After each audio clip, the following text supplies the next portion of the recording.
Yet by 1877, you all know the story, the Confederacy lost the war, but white supremacy won the peace. Institutional terrorism sets in. Jim Crow, Jane Crow, American barbarism. For 51 years, every 2.5 days, some black child, black woman, black man hanging from some tree. Strange fruit the southern trees bear that Billie Holiday sang so beautifully about. Just at the moment when America is constituting itself as a transcontinental empire with Guam and Cuba and Philippines, Hawaii, just at the moment when Europe's poor, God bless you, begin to make their way into the cheap labor markets of the United States to help facilitate the economic takeoff of the country.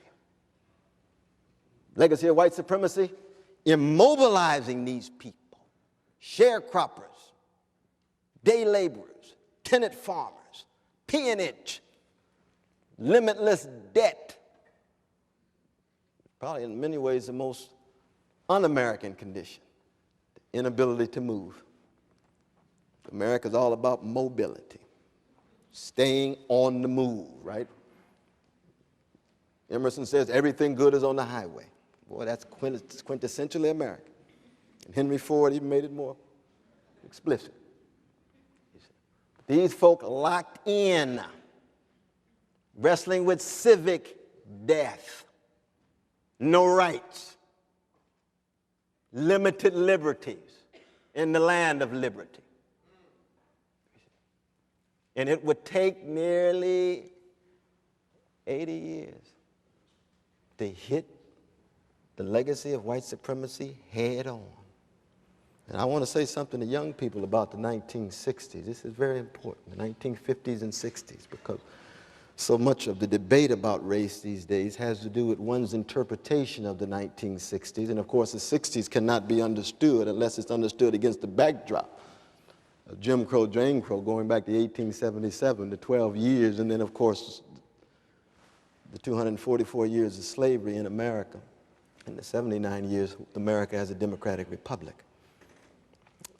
But the 60s was not a period in which the vast majority of young people were flying high in the friendly skies, obsessed with rock music and Woodstock, though some of that certainly went on.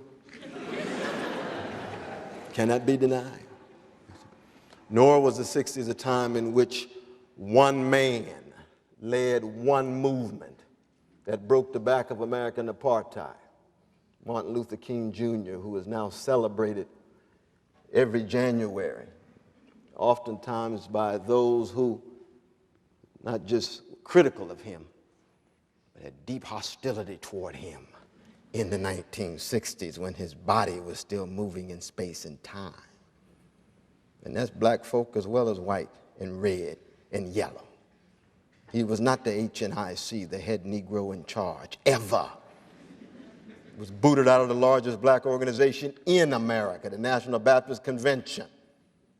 He cut against the grain in the black community. Why? Because he was against conformity. Whoso be a civil rights activist had to be a nonconformist. He called the civil rights movement the group of the maladjusted.